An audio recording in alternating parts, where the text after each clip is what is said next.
In the sleepy town of Elmswood, Massachusetts, stood a grand yet weather-worn Victorian house at the end of Maple Street. Built in 1892 by the wealthy Hargrave family, Elmswood House was once the pride of the town.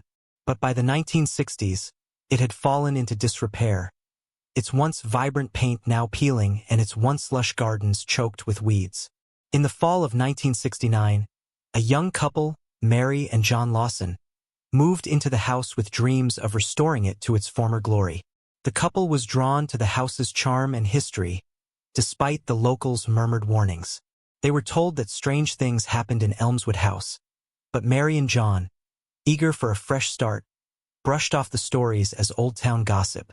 The first few nights in their new home were uneventful. However, Mary began to notice odd occurrences. Cold drafts in otherwise still rooms, lights flickering without reason, and the occasional creaking of floorboards when no one was around. John, though skeptical, agreed that the house was old and needed some work, so they set about fixing it up.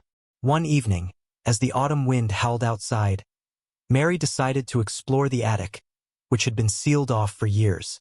She found it cluttered with old trunks, yellowed newspapers, and faded photographs. Among the dusty relics, she discovered a large, ornate mirror with a tarnished silver frame, hidden beneath a moth-eaten sheet. As Mary cleaned the mirror, she felt a chill that made her shiver. The reflection in the glass seemed slightly distorted, as if the room behind her was viewed through rippling water. She dismissed it, attributing the sensation to the cold and the old, drafty house. That night, as Mary and John slept, they were awoken by soft whispers and the sound of footsteps pacing across the hallway outside their bedroom. They brushed it off as the house settling, but the noises persisted, growing louder and more insistent. Mary, unable to sleep, decided to investigate. As she walked through the dimly lit hallway, the whispers grew clearer, soft, urgent murmurs as though someone was speaking just out of reach. She followed the sound to the attic door, which was ajar. With trepidation, Mary climbed the creaky stairs and turned on the attic light.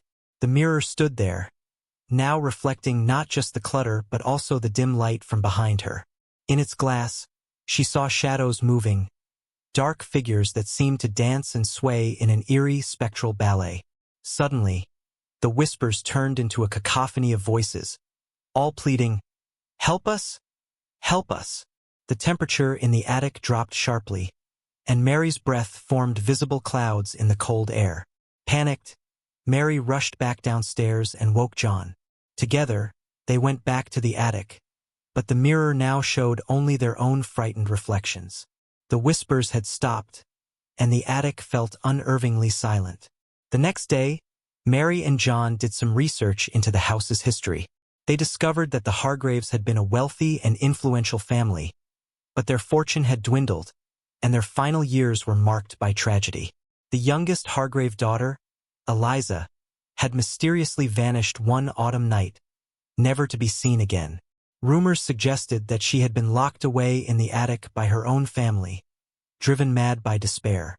Mary and John, disturbed by their findings, decided to leave Elmswood House. As they packed their belongings, they noticed that the mirror was now clean, its surface clear and reflective. But when they turned to leave, they saw one last thing in its glass. A pale, sad face with hollow eyes, looking back at them. The new owners of Elmswood House never stayed long. The whispers and shadows continued, and the mirror was eventually found discarded in the attic, its dark secrets left behind. The house still stands, a relic of the past, waiting for someone brave, or foolish, enough to uncover its lingering mysteries. Years passed, and the empty Elmswood House stood as a silent witness to the town's changing landscape. The town itself had grown and modernized, but the house remained untouched and largely forgotten. The few who ventured near spoke of strange occurrences and eerie phenomena, but few dared to stay long. In the summer of 1975, a young historian named Claire Foster arrived in Elmswood. Claire was intrigued by the house's history and was determined to uncover more about the mysterious Hargrave family and the tragic fate of Eliza. She had heard the whispers about the house and was driven by a mix of curiosity and scholarly ambition. Claire rented a small cottage nearby and began her research in earnest. She pored over old records and interviewed the remaining townsfolk who still remembered the house's stories. The more she learned, the more she became fascinated with Eliza Hargrave's life. It was as though an invisible thread connected Claire to the lost girl, drawing her toward Elmswood House. One evening, after gathering more information from the town's archives, Claire decided to visit the house itself. The sun had dipped below the horizon, casting long shadows across the overgrown lawn. As she approached, the house loomed larger, its silhouette dark and foreboding against the twilight sky. Claire unlocked the heavy front door, which creaked open with a protest. She stepped inside, her flashlight casting flickering beams across the dusty interior. The air was thick with the musty scent of neglect, and the silence was almost palpable. She made her way up to the attic, her heart pounding with anticipation and a hint of trepidation. The attic was just as Mary and John had left it, filled with old trunks and faded remnants of the past. The mirror, however, was no longer where it had been. In its place was an old wooden chest, intricately carved but covered in thick layers of dust. Claire approached the chest cautiously and, after a moment's hesitation, opened it. Inside, she found a collection of old journals, letters, and personal items belonging to Eliza Hargrave. Her fingers trembled as she picked up a particularly ornate leather-bound journal. As Claire flipped through the pages, she found that they were filled with Eliza's writings. Notes about her dreams, her fears, and her growing sense of isolation. The entries grew darker as they progressed, revealing a young woman's descent into despair, hinting at the familial conflicts and the eerie events that had unfolded in the house. One journal entry, dated the night before Eliza's disappearance, described a whispering darkness that had begun to haunt her. Eliza wrote that she had seen shadows moving in the corners of her room, whispers growing louder, and a sense of being watched. The final entry was a desperate plea. "If anyone finds this, please remember me. Help me find peace." Claire felt a chill as she read the last words. She decided to stay in the house for the night, hoping to experience something that might shed light on the mystery. She set up a makeshift camp in the attic, placing the journal beside her. As midnight approached, the temperature in the attic dropped noticeably.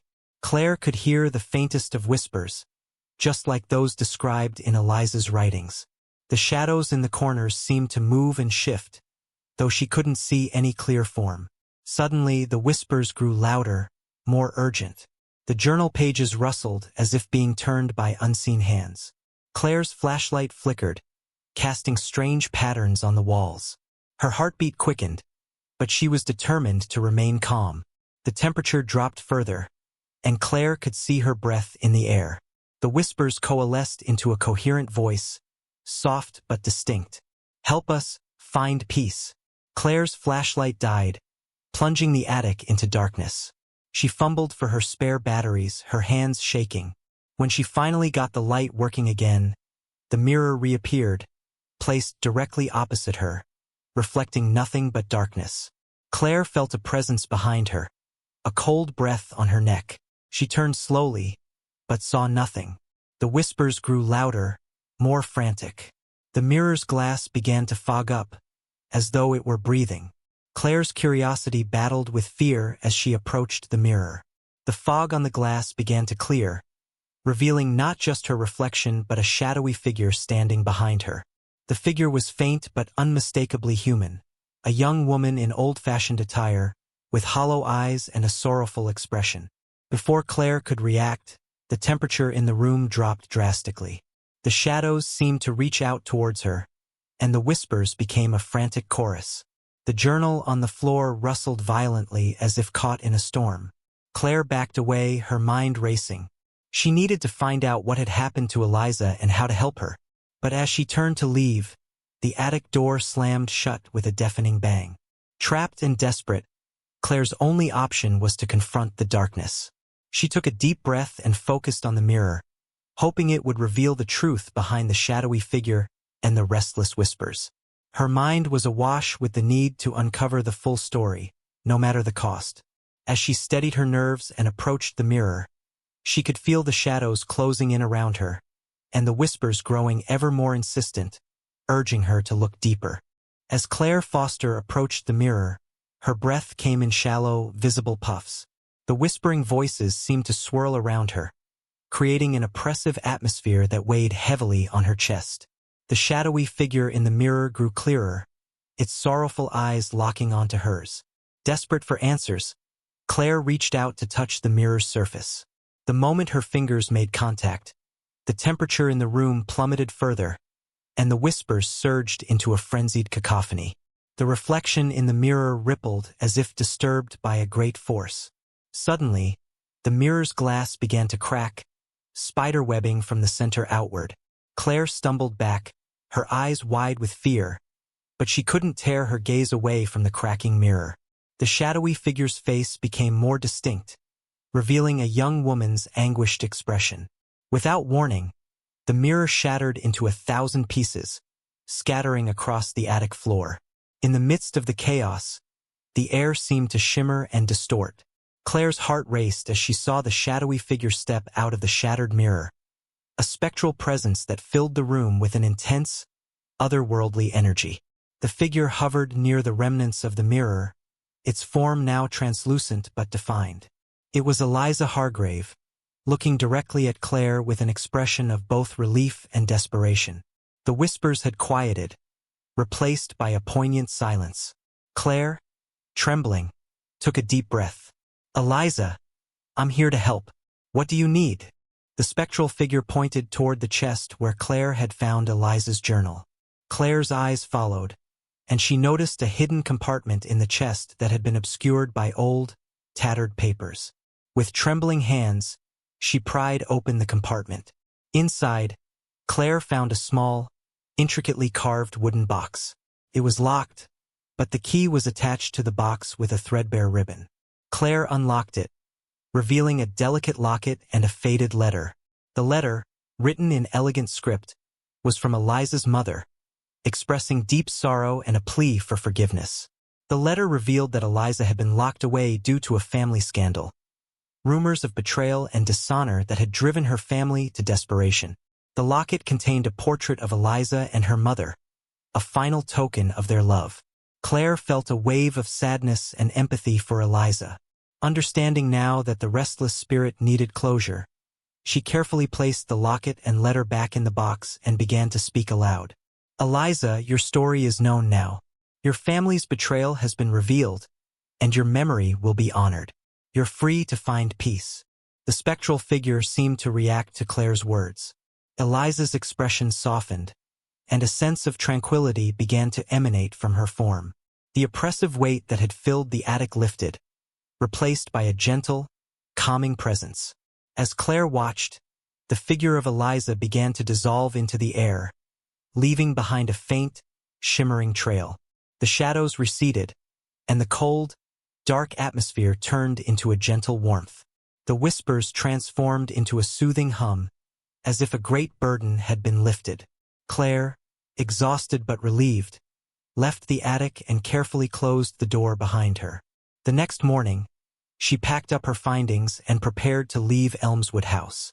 As she stepped outside, she glanced back at the now tranquil house, which seemed to glow with a serene light. The townspeople noticed a change in Elmswood House. The once foreboding and dilapidated structure began to show signs of restoration, not through physical renovation, but through an inexplicable sense of peace that seemed to envelop it. Claire Foster returned to her studies with a profound sense of fulfillment. She published her findings, sharing the story of Eliza Hargrave and the haunted Elmswood House with the world. The tale captivated readers and brought attention to the injustices of the past, ensuring that Eliza's story was never forgotten. Elmswood House, while still old and full of character, became a symbol of redemption and reconciliation.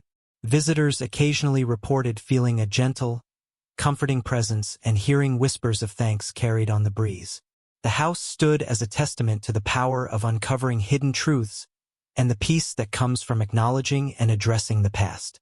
And though the shadows of Elmswood House were no longer restless, the story of its haunted past continued to be a chilling reminder of the enduring power of memory and the need for compassion.